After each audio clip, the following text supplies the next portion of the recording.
spoke about some of the hindrance, we spoke about four, and I touched upon the fifth hindrance. और हमने पिछली बार 4 बाधाओं के बारे में विवरण लिया था और एक 5वीं बाधा के बारे में हमने सिर्फ बोला था, which I'll elaborate today. जिसको आज हम व्याख्या करेंगे। But let us recap what we discussed last week.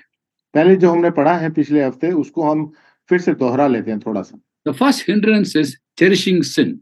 Psalm 66 verse 18. और पहला जो है कि हम पाप में हम आनंदित होते हैं, और वो हम पढ़ते हैं उत्पत्ति Psalm 66 verse 18.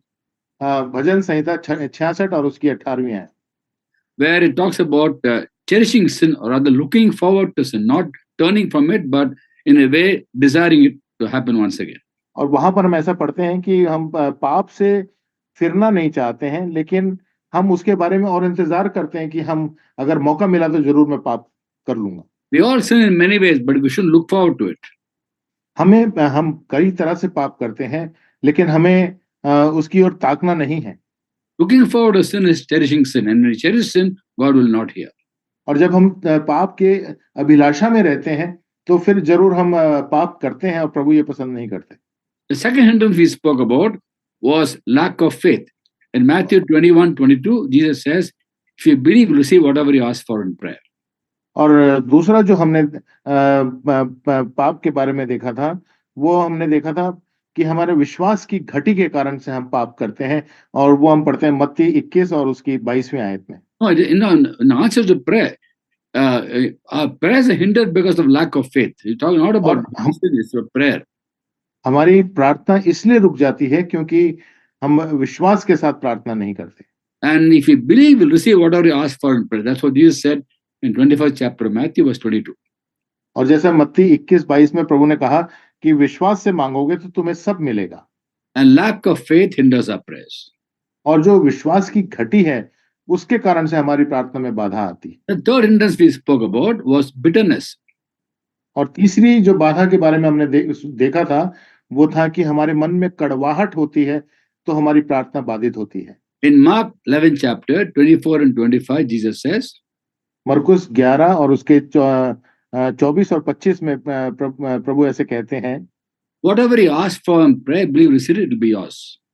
जैसा जो कुछ तुम प्रार्थना में विश्वास से मांगते हो, विश्वास कर प्रतीति करो कि तुम्हें मिल गया। And when you stand praying, remember you hold anything against anybody, forgive him, that your Father will forgive you. अगर आप प्रार्थना करने के लिए खड़े हैं और अगर आपके मन में किसी भाई के विरोध में कुछ है, तो पहले उससे क्षमा मांगो या उसको क्षमा करो, उसके बाद आप प्रार्थना करो। Which means we can't even begin our prayer time with God with bitterness in our heart. और कई बार हम कड़वाहट लेकर के प्रार्थना करते हैं प्रभु के सामने, इस कारण से हमारी प्रार्थना बाधित होती है। We can't have fellowship with a God of love when there's unforgiveness and bitterness in our hearts. हम जो परमेश्वर प्रेम का परमेश्वर है, उसके साथ हम संगति नहीं रख सकते अपने मन में कड़वाहट और दूसरे के प्रति बैर भाव लेकर। And the fourth hindrance we spoke about was not knowing the will of God. और चौथी बाधा जो हमने देखा था, जो प्रार्थना में बाधा आती है, वो है परमेश्वर की इच्छा को न जानना और फिर प्रार्थना करना। In 1 John, letter of John, chapter 5, 14-15, John writes, और पहला यूहन्ना 5वां अध्याय और उसकी 14 और 15 आयत में यूहन्ना ऐसे लिखते हैं, this is a confidence we have in approaching God. If we ask anything according to his will, he hears us. और वो कहते हैं कि हमें ये विश्वास है कि जो कुछ हम मांगते हैं, वो जो कुछ हमने मांगा है वो हमने पाया और वो हमारी सुनता है। And if we know he hears us, we know we received what we asked of him. और वो हम जानते हैं कि वो हमारी सुनता है और जो कुछ हमने मांगा है वो हमने पाया है। Anything according to the will of God, we can be sure God hears and he will answer in his time. और जो कुछ हमने परमेश्वर की इच्छा के अनुसार मांगा है, तो हमें पूरा विश्वास होना चाहिए कि वो उन्होंने सुना है और वो अपने निमित समय पर हमें देंगे। So it's very important for us to know the will of God in the context of what we are asking. तो इससे पहले कि हम प्रार्थना करें प्रभु के पास, हमें ये बहुत आवश्यक है कि हमें इस बात को जानना चाहिए कि प्रभु की इच्छा योजना क्या है। For example, when we pray for people to be saved, we know it's the will of God that people are saved. और मान लीजिए कि हम प्रार्थना करते हैं प्रभु से कि हे प्रभु लोगों को बचाओ, तो हमें ये जानना चाहिए कि प्रभु की इच्छा है कि लोग बचें। In 2 Peter 3:9, it says he doesn't want anyone to perish, all to come to repentance. और दूसरा पतरस second Chapter 3, Peter verse 9. Chapter 3, verse chapter 9. 3 verse 9, तीसरा अध्याय उसकी 9वीं आयत में हम ऐसा पढ़ते हैं कि प्रभु धीरज धरता है और देर नहीं करता, जैसे कितने लोग समझते हैं। He doesn't want anyone to perish, but all to come to repentance. वो नहीं चाहता कि कोई सब नाश हो, लेकिन सबको मन फिराव का अवसर मिले। Also in 1 Timothy chapter 2, verse 4, we read, he wants पहला तिम all people to be saved and come to the knowledge of the truth. पहला तीमुथियुस 2:4 में हम पढ़ते हैं, वो चाहता है कि सब मनुष्यों का उद्धार हो और वे सत्य को भली भांति पहचान लें। So we don't need God's permission to pray for people to be saved. It's the will of God. God's word reveals God's will. तो हमें परमेश्वर की आज्ञा लेने की आवश्यकता नहीं कि प्रभु से हम आज्ञा मांगे कि प्रभु लोग बचें। हम प्रभु की इच्छा है कि सब बचें। But supposing you want to buy a Mercedes-Benz car, it may not be God's will. मान लीजिए आप मर्सिडीज बेंज कार लेना चाहते हैं, जरूरी नहीं कि प्रभु की इच्छा हो कि आपको Mercedes Benz car they. And we shouldn't be lusting after things. We shouldn't be coveting things. And like I said, there are certain prayers we know in the will of God. Some may not be the will of God. और बहुत समय बहुत सारी चीजों के लिए हम लालसा करें या लालच करें या लोभ करें, ऐसा करके हम प्रार्थना करें, शायद प्रभु की इच्छा नहीं होती और हमें वो नहीं मांगना है। So 4 things we discussed in detail last week. तो पिछली बार हमने इन 4 बातों को बड़े ध्यान से देख लिया था। And the 5th thing I touched upon last week was knowing the word of God. और 5वीं बात जो भाई ने छुआ था वो ये था कि परमेश्वर के वचन को के आधार पर मांगना। In John chapter 15 verse 7, Jesus says, if you remain in me and my words remain in you, ask whatever you wish, it will be done for you. तो यूहन्ना 15 और उसकी 7वीं आयत में प्रभु यीशु मसीह ने कहा, यदि तुम मुझ में बने रहो और मेरी बातें तुम में बनी रहें, तो जो चाहो मांगो वो तुम्हारे लिए हो जाएगा। That verse begins with the word if. Yadi, in Hindi we say yadi. If you remain in me, number 1, number 2, and if my word remain in you, ask whatever you wish will be done for you. तो ये जो आयत है, इस आयत की शुरुआत ही यदि से होती है, यदि तुम मुझ में बने रहो और मेरी बातें तुम में बनी रहें, तो जो चाहो मांगो वो तुम्हारे लिए हो जाएगा। So both have to be the one is we should be abiding in him and abiding in the word of God. और सबसे दोनों ही आवश्यक बातें हैं। पहला हम परमेश्वर प्रभु यीशु मसीह में बने रहें, दूसरा उनके वचन में बने रहें। What's the practical expression of being remaining in him, abiding in him? और ये कैसे हम इसको प्रायोगिक रूप से प्रकट करते हैं कि हम प्रभु यीशु मसीह में बने हुए हैं। If you remain in me, what does he mean by that? अगर यदि तुम मुझ में बने रहो, इससे हम क्या समझते हैं? In 1 John 3:24, John writes, those who obey his commandments live in him and he in them. और पहला यूहन्ना 3:24 में हम पढ़ते हैं कि और जो उसकी आज्ञाओं को मानता है वो उसमें और वो उनमें बना रहता है। And this is how we know he lives in us. We know it by the spirit he gave us. और जो आत्मा पवित्र आत्मा प्रभु ने हमें दिया है, उसके द्वारा से हम इस बात को जान पाते हैं कि वो हमारे हृदय में निवास करते हैं। So remaining in him means obeying him, and his word remaining in us means asking according to the word of God. और उनमें बने रहने का अर्थ है कि वो हमारे हृदय में निवास करते हैं, और उनके वचन में बने रहने का अर्थ है कि उनकी इच्छा के अनुसार, उनके वचन के अनुसार हम उनसे मांगते हैं। So as we learn the word of God and pray according to the word of God, we'll have confidence of our prayers being heard. और जब हम प्रभु में बने रहते हैं और उनके वचन के आधार पर आधारित हमारी प्रार्थना होती है, तो फिर हमारी प्रार्थनाएं सुनी जाती। When Daniel was actually in Babylon, in the 9th chapter of Daniel, we read about how he prayed for the Israelites to go back to Jerusalem. तो दानियल जब बेबीलोन में बंधुआई में था, और 9वें अध्याय में हम उसके बारे में पढ़ते हैं कैसे उसने प्रार्थना की कि उसके जो इजरायली भाई बंधुआ हैं वो सब छूट करके इजराइल वापस पहुंचे। 9th chapter of Daniel verse 2 and 3, Daniel writes about how he understood from the scriptures that according to the word of the prophet Jeremiah, 70 years was the time of exile in Babylon. और यिर्मयाह नबी के द्वारा से लिखी गई बातों को Daniel ने जब पढ़ा तो समझ में आया कि परमेश्वर का कैसे ये 70 सप्ताह कैसे कब पूरे होंगे और कब वो वापस जाएंगे। So he prayed according to the will of God, according to the word of God prophesied by Jeremiah, time for them to go back to Jerusalem. So he pleaded with God to take them back to Jerusalem. और जब उसने यिर्मयाह की पुस्तक को पढ़ लिया और समझ में आया कि 70 सप्ताह कब पूरे हो रहे हैं, तब उसने फिर प्रार्थना किया प्रभु से कि हे प्रभु, अब आप ये बंधुआई से छूटने का समय आ गया, अब आप इनको छुड़ाकर इजराइल में ले जाएं वापस। The same way, when we pray on any matter, we pray according to the word of God. और इसी रीति से जब हम भी प्रार्थना करें प्रभु से, तो परमेश्वर के वचन के आधार पर आधारित हमारी प्रार्थना हो। We know God's word, and God's word reveals God's will. Together, when we apply together and pray, we'll have confidence. Yes, Lord, you heard my prayer because your word says that. I'm praying according to your word. और जब हम परमेश्वर के वचन को जानते हैं, तो फिर उसको हम मांगते हैं कि हे प्रभु, आपके वचन के आधार पर ये चीज आपने कहा है और मैं प्रार्थना मांग रहा हूं और आप मुझे दीजिए। I spoke about praying for salvation of people. It's the will of God that they be saved. और अगर हम, जैसा भाई ने पहले बताया कि लोगों के उद्धार के लिए हम प्रार्थना करें कि लोग बच जाएं, तो वो तो प्रभु की इच्छा है ही। But the word of God also tells us how a person turns to Christ when we pray according to God's word for people's salvation. लेकिन परमेश्वर का वचन हमें बताता है कि कैसे लोग मन फिराएंगे और कैसे परमेश्वर की ओर फिरेंगे, इसीलिए उस बात को जानकर हम लोगों के लिए प्रार्थना करें। For example, in John 6:44, Jesus says, no one can come to me unless the Father who sent me draws him. I will raise him up in the last day. और यूहन्ना की अंजील उसका 6 अध्याय उसकी 44वीं आयत में हम ऐसा पढ़ते हैं कि कोई मेरे पास नहीं आ सकता जब तक पिता जिसने मुझे भेजा है खींच न ले। When we pray for someone to be saved, we pray, Lord, according to your word in John 6:44, Father, draw this person to Jesus. और जब हम प्रार्थना करें तो हम ऐसा प्रार्थना करें कि हे प्रभु, आपके वचन यूहन्ना 6:44 में ऐसा लिखा है प्रभु कि आप खींचेंगे, इसीलिए प्रभु मैं इस व्यक्ति के लिए प्रार्थना कर रहा हूँ, इसको आप अपनी ओर खींच लें। Acts 16:14 talks about how the Lord opened Lydia's heart to respond to the gospel that Paul shared with her.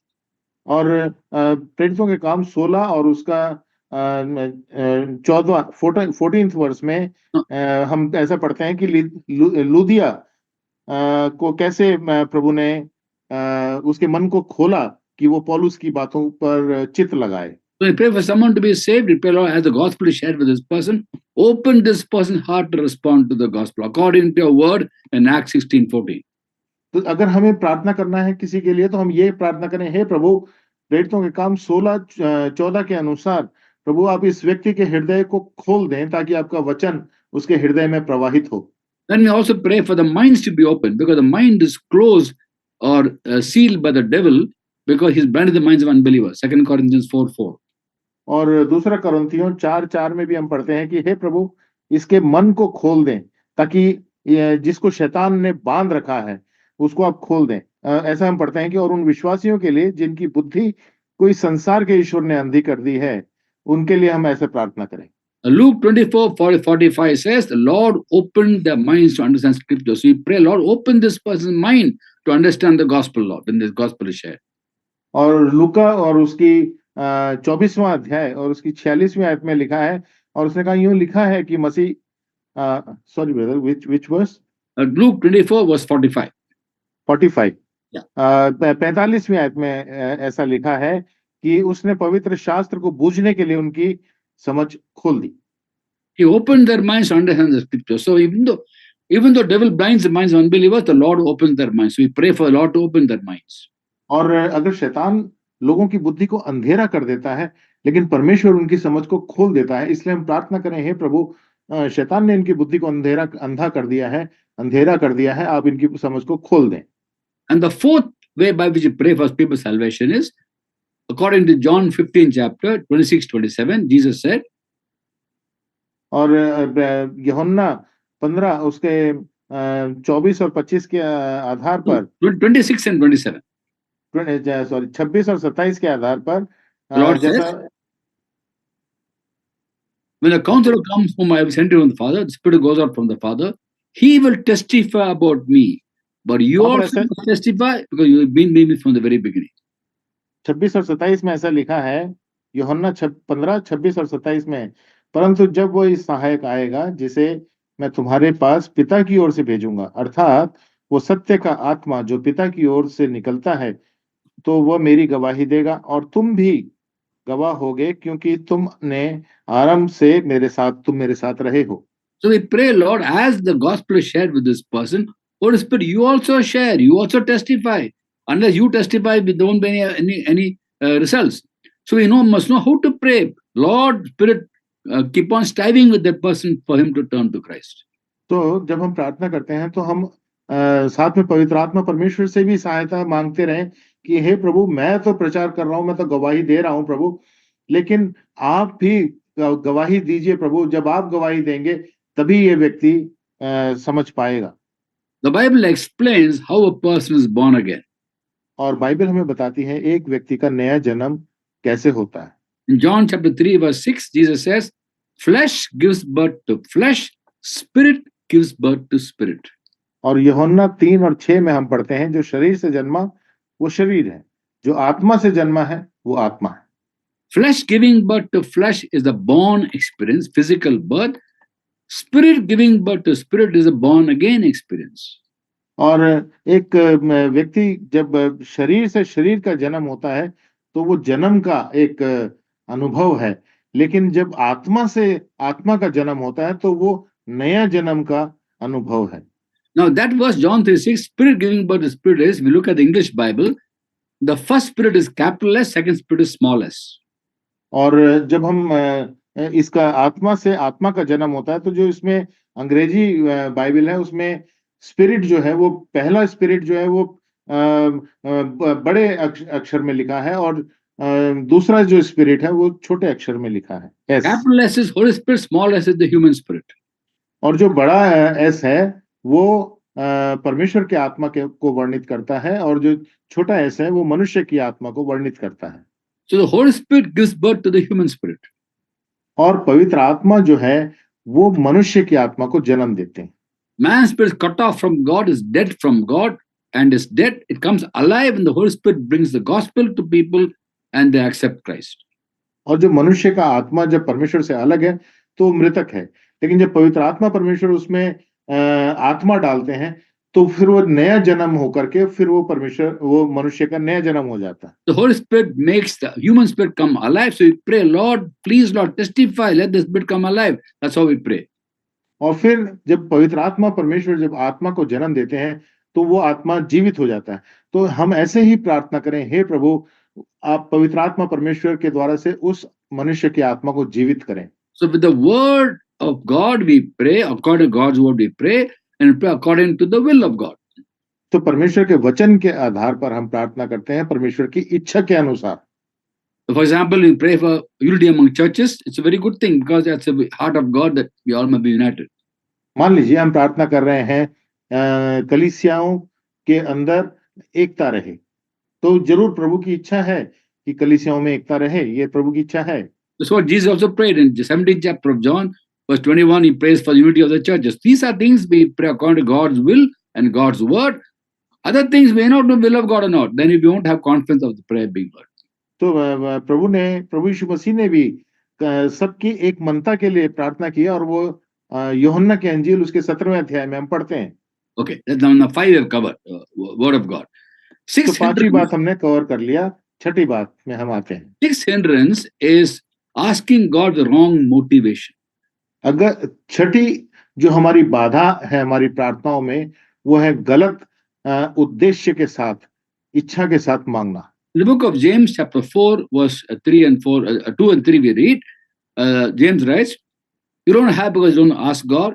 You ask and do not receive because you ask the wrong motives to get what you receive on pleasures.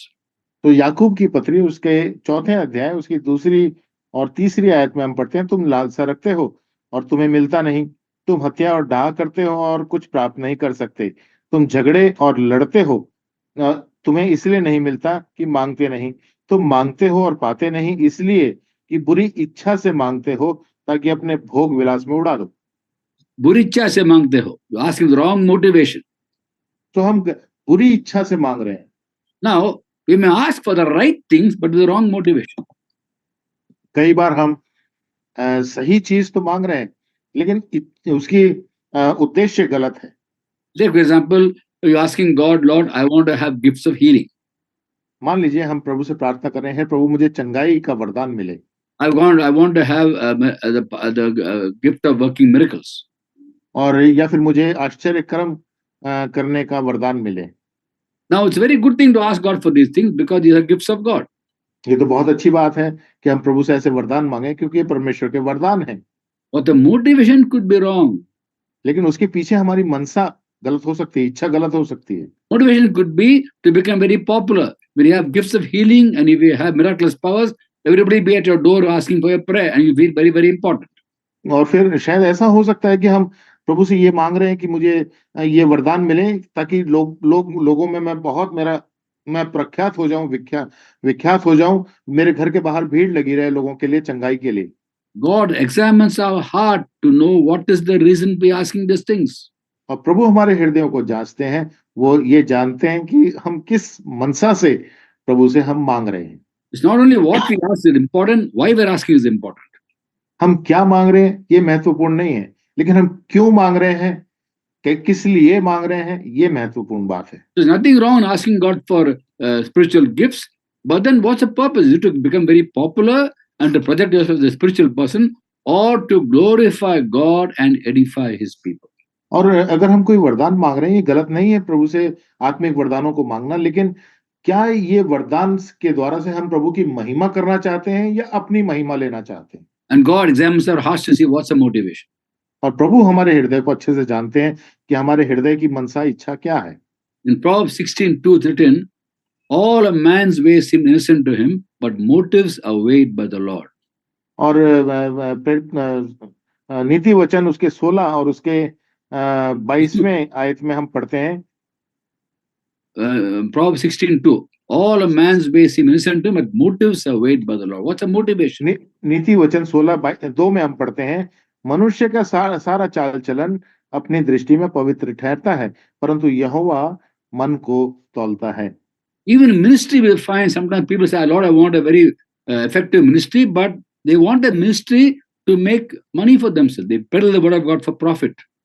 बहुत सारे लोग अक्सर ये प्रार्थना करते हैं, प्रभु मैं जो सेवकाई करता हूँ बड़ी उपयोगी सेवकाई हो, बहुत लोगों को खींच लेने के लिए हो, लेकिन हम अच्छे से इस बात को प्रभु जानते हैं कि उसके पीछे इच्छा क्या है, कि मैं सेवकाई पैसे कमाने के लिए कर रहा हूँ या किस लिए कर रहा हूँ। The Apostle Paul spoke about certain people who are peddling the word of God for profit. और प्रभु ने कहा, पौलुस ने कहा कि प्रभु के वचन में कि बहुत सारे लोगों ने परमेश्वर के वचन को अपने पेट का धंधा बना लिया। In 2 Corinthians 2:17, Paul writes, unlike so many, we don't peddle the word of God for profit. और दूसरा कुरिन्थियों 2:17 में वो कहते हैं, पौलुस कहते हैं, क्योंकि हम उन बहुतों के समान नहीं जो परमेश्वर के वचन में मिलावट करते हैं, परंतु मन की सच्चाई से और परमेश्वर की ओर से हम परमेश्वर को उपस्थित जानकर मसीह में बोलते हैं। It's wonderful to ask God for a ministry, but what's the motivation? The motivation could be that, I want to use that gifts to make money, but that displeases God.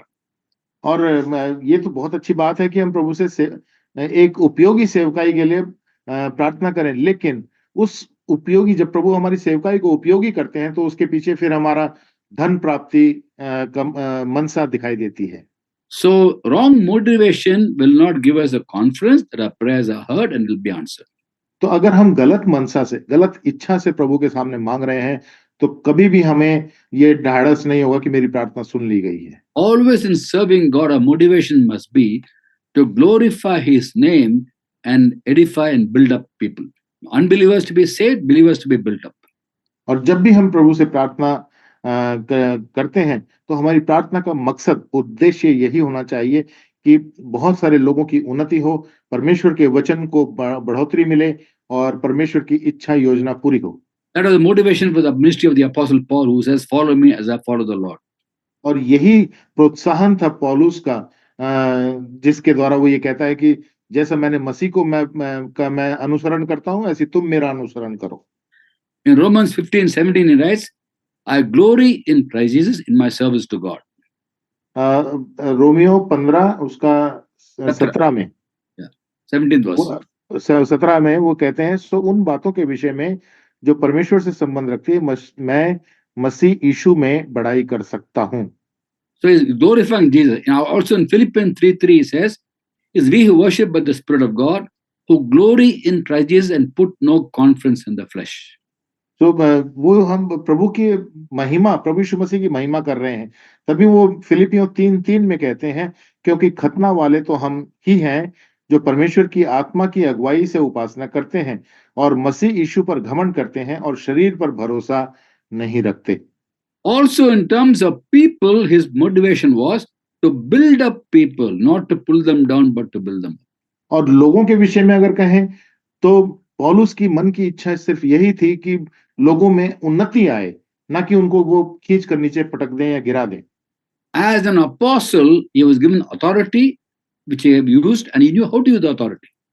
और वो एक प्रेरित थे, प्रेरित होने के कारण से उनको मालूम था कि उनके पास क्या-क्या अधिकार हैं और उनको ये भी मालूम था कि मैं अपने अधिकार को कैसे इस्तेमाल करना। Authority to build people up, not to tear them down. और उनके पास अधिकार था कि लोगों की बढ़ोतरी के लिए वो सेवकाई करें, ना कि उनको नीचे गिरा देने के लिए। We'll read two verses in Hindi. Both say the same thing. 2 Corinthians 13:10 and 2 Corinthians 10:8. 10:8 and 13:10 of 2 Corinthians. दूसरा कुरिन्थियों उसका 10 और उसकी 8 आयत को पढ़ेंगे हम पहले। उसमें लिखा है, क्योंकि यदि मैं उस अधिकार के विषय में भी घमंड दिखाऊं जो प्रभु ने तुम्हारे बिगाड़ने के लिए नहीं पर बनाने के लिए हमें दिया है, तो लज्जित न होऊंगा। और बिगाड़ने के लिए नहीं, बनाने के लिए. हाँ, गिराने के लिए नहीं लेकिन बनाने के लिए दिया है। Also 2 Corinthians 13:10. और दूसरा कुरिन्थियों 13 और उसकी 10वीं आयत में भी लिखते हैं, इस कारण मैं तुम्हारे पीठ पीछे ये बातें लिखता हूं कि उपस्थित होकर मुझे उस अधिकार के अनुसार जिसे प्रभु ने बिगाड़ने के लिए नहीं पर बनाने के लिए मुझे दिया है, कड़ाई से कुछ करना ना पड़े। So in all that we do in the ministry, we should be always to glorify the Lord and build up and edify people. तो जो कुछ भी हम प्रभु की सेवकाई में करते हैं उसमें हम बनाने के लिए करें, ना कि बिगाड़ने के लिए। If that's the motivation, every confidence will have that we're asking God for things for the ministry, He will give to us. और जब हम ऐसे मनसा के साथ हम प्रभु की सेवकाई कर रहे हैं, तो फिर हम जो कुछ भी प्रभु से मांगेंगे और हमें पूरा विश्वास है कि वो हमें देंगे। And seventh hindrance is basically for husbands. 7वीं बाधा जो है वो मुख्य तौर पर पति लोगों के लिए है। In 1 Peter 3:7, Peter writes, पहला पत्रस 3:7 में पत्रस लिखते हैं, husbands be considerate as you live with your wife, treat them with respect as weaker partners, and as heirs with you of the gracious gift of life, that nothing will hinder your prayers. तो वहां पे ऐसे लिखा है, वैसे ही हे पतियों तुम भी बुद्धिमानी से पत्नियों के साथ जीवन निर्वाह करो और स्त्री को निर्बल पात्र जानकर उसका आदर करो, ये समझकर कि हम दोनों जीवन के वरदान के वारिस हैं, जिससे तुम्हारी प्रार्थनाएं रुक न जाएं। प्रार्थना रुक न जाए, it won't hinder your prayers. So आदर करो, you have to respect them, honor your wives. It's very important for husbands to understand, especially in an Indian context. और हमें एक हिंदुस्तानी होने के नाते हमें इस बात को अच्छे से जानना चाहिए कि हे पतियों अपनी पत्नी का आदर करो ताकि हमारी प्रार्थनाएं रुक ना जाएं। Because sometimes we have this tradition in our country that they refer to pati as pati parmeshwar. और हमारे देश में एक ऐसी एक बात का प्रचलन है कि पति परमेश्वर होता है। पति परमेश्वर नहीं, पति पापी है। हम सब पापी है। पति भी पापी है और हम सब पापी हैं। And then by the grace of God we are what we are. So we cannot dominate over our spouses, whatever be the situation. और हमें अपनी पत्नी के ऊपर अधिकार चलाने की आवश्यकता नहीं, हम बराबर के वरदान के अधिकारी हैं। You have to be examples to them and love your wife like Christ loved the church. और हमें अपनी पत्नियों से वैसे प्रेम रखना है जैसे हमारे प्रभु ने कलीसिया से प्रेम किया। And the husband doesn't treat his wife properly, his prayers are going to be hindered because God has a special compassion for people who are humble and contrite and who are oppressed. और अगर पति अपनी पत्नी से प्रेम नहीं करता तो उसकी प्रार्थनाएं रुक सकती हैं, क्योंकि प्रभु जो दबे हुए और दीन और दरिद्रों को प्रभु पसंद करते हैं। He takes up the case of the weak against the strong. और फिर वो जो जो जो कमजोर है उसके विरोध में फिर वो आगे उसकी सहायता करते हैं, और जो उसके ऊपर बलवंत हो रहा है उसको फिर वो नीचा दिखाते हैं। So we should remove all the hindrances that come in the way of our prayer. Once you remove that and we pray, we have confidence that God is hearing your prayer. तो इसलिए हमें हर एक बाधाओं को निकाल देना है, तब हम प्रार्थना करें। हर एक बाधाओं को इसलिए निकालना है कि हमें पूरा विश्वास हो कि मेरी प्रार्थना सुन ली गई है। Now, the Lord Jesus Christ had no sin in him. प्रभु यीशु मसीह में कोई पाप नहीं था। He had an example for us about confidence in prayer. और यहाँ पर हमारे लिए उदाहरण है कि हमारा प्रार्थना में कैसे विश्वास गठित हो। When the tomb of Lazarus in John 11 chapter 41-42, he prays to the Father. और हम यूहन्ना 11 अध्याय उसके 41 और 42 आयत में हम पढ़ते हैं कि प्रभु यीशु मसीह जब वो लाजर की कब्र के बाहर खड़े थे तो उन्होंने प्रार्थना किया। तब उन्होंने कहा कि I thank you, Father, you heard me. I knew you always hear me. But I say this for those benefit of those standing here, they may believe you sent me. हे पिता, मैं तेरा धन्यवाद करता हूँ कि तूने मेरी सुन ली है, और मैं जानता था कि तू सदा मेरी सुनता है। You always listen to me. So when वो we हमेशा put away हमेशा मेरी hindrances, सुनता। when you put away hindrances, we'll have confidence. Always God listens to us. और जब हम सारी बाधाओं को दूर कर देते हैं तो हमें ये पूरा का पूरा विश्वास होता है कि हाँ, प्रभु हमारी प्रार्थना सुन रहा है। Now let's look at the Jesus' confidence in prayer. और आइए हम उस बात को देखें कि प्रभु यीशु मसीह कैसे पूरे विश्वास के साथ प्रार्थना कर रहे हैं। How were his prayers heard? और उनकी प्रार्थना कैसे सुनी जा रही है? They were heard because of his reverent submission. उनकी प्रार्थना इसलिए सुनी जा रही है कि वो परमेश्वर की पूरी पूरी अधीनता में है।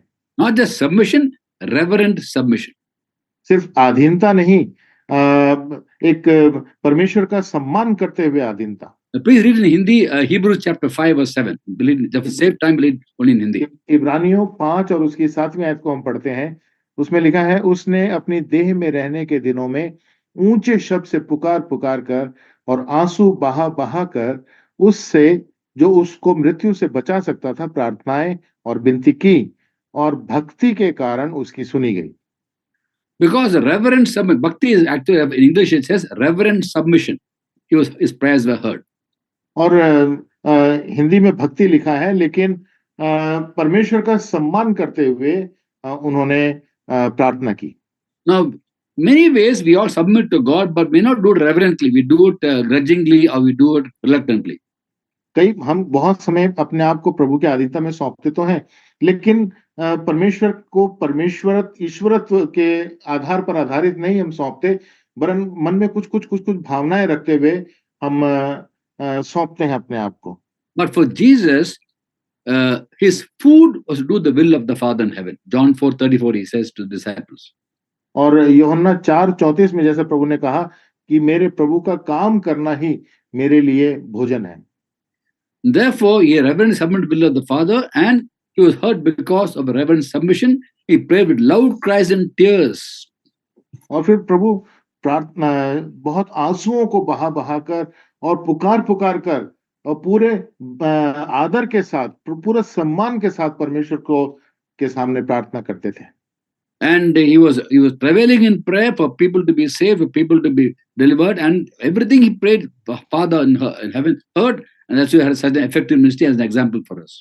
और वो बहुत ही खेदित या दुखित होकर के या वेदना के साथ प्रार्थना करते थे, और इसलिए उनके किसी लिए कि लोग बच जाएं और लोग अपने मन फिरा सकें, इसलिए वो प्रार्थना करते थे, और प्रार्थना उनके पिता सुनते थे। Our obedience to God should be a reverent obedience again.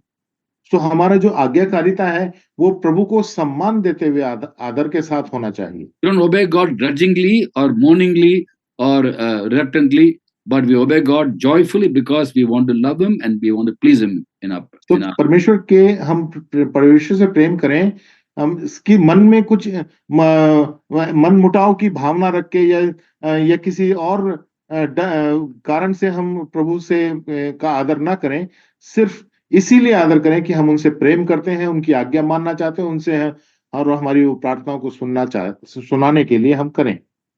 Also, the question comes now, how long should we pray? अब सवाल ये उठता है कि हम कितनी देर प्रार्थना करें, कितने लंबे समय तक हम प्रार्थना करें। If you look at 1 Thessalonians 5:17, it says, pray without ceasing.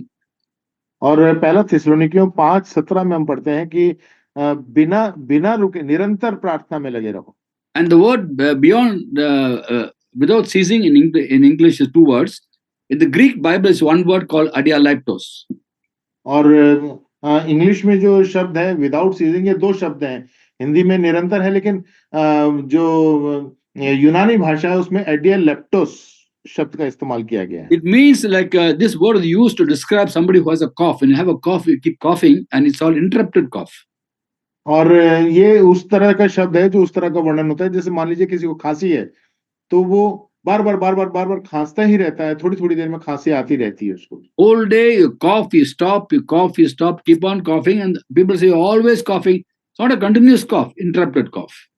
और वो खांसता है, फिर खांसी रुक जाती, फिर खांसता है, फिर रुक जाती, तो वो एक तरह से रुकना और खांसना, रुकना खांसना होता रहता है। लोग कहेंगे तुम हमेशा ही खांसते रहते हो। So praying without ceasing is in the course of the whole day, from time to time, we have times of fellowship with God for us to talk to Him, for Him to talk to us.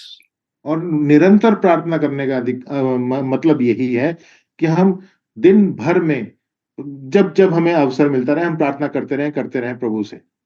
And Nehemiah was before the king. At that time also he prayed.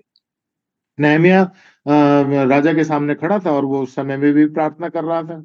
So all the time we should be in an attitude of prayer the whole day. Anytime God can call us for Him to talk to us, for us to talk to Him. और जब भी हम सारा दिन हमारे पास है, हम जब भी चाहें हम प्रभु से प्रार्थना करें, या प्रभु भी हमसे बातें करें, हम प्रभु से बातें करें, हम ऐसे ही करते रहें। So it's not a question of prayer life, it's a life of prayer. तो मेरे प्रार्थना का जीवन नहीं होना चाहिए, मेरे जीवन में प्रार्थना होना चाहिए। And Ephesians 6:18 says, pray in the Spirit at all times. और इफिसियों 18, 18. 6:18 इफिसियों 6:18 में लिखा है कि हर समय और हर प्रकार से आत्मा में प्रार्थना और विनती करते रहो। Basically led by the Spirit to pray as Lord leads us. इसका मुख्य तौर पर यही अर्थ है कि आत्मा के द्वारा से उभारे जाकर जैसा परमेश्वर अगुवाई करते हैं हम प्रार्थना करते रहें। Having said that, it's very, very good to begin the day with prayer because Jesus began the day with prayer. और अगर ये हम कहें कि हमारे दिन की शुरुआत हम प्रार्थना से करें, क्योंकि प्रभु भी प्रार्थना से दिन की शुरुआत करते थे, प्रभु यीशु मसीह। In Mark 1:35, we read about how it's written about Jesus. Very early in the morning, while it was still dark, he got up, left the house, went to a solitary place where he prayed. और मरकुस की अंजील उसका पहला अध्याय उसकी 35वीं आयत में हम पढ़ते हैं, और भोर को दिन निकलने से बहुत पहले वो उठकर निकला और एक जंगली स्थान में गया और वहां प्रार्थना करने लगा। Before he face up to the world and face up to people, face up to God and listen to him, and then the whole day becomes beautifully ordained by God. इससे पहले कि वो लोगों के सामने आए, लोगों से बात करे या परमेश्वर से बात करे या कुछ और काम करें, वो परमेश्वर से प्रार्थना में उन्होंने समय व्यतीत किया। Next week I'm going to speak about listening to God. Today we spoke about talking to God, praying to God, and fellowship is both ways, talking and listening. We'll talk about how to let the word of God go deep into our hearts and minds next week on. तो आज हमने देखा कि हम प्रार्थना में कैसे परमेश्वर से बातें करते हैं। अगली बार हम देखेंगे कि प्रार्थना में हम परमेश्वर से कैसे सुनते हैं, परमेश्वर की इच्छाओं को सुनना, उसके बारे में अगली सभा में हम चर्चा करेंगे। How to let the word of God dwell in us richly, how to understand the scriptures. कैसे परमेश्वर का वचन अधिकाई से हमारे जीवन में बसा रहे, कैसे हम परमेश्वर की इच्छाओं को, योजनाओं को समझकर आगे चलें। God bless you all. परमेश्वर प्रभु यीशु मसीह हम सबको आशीष दे। Thank you, brother.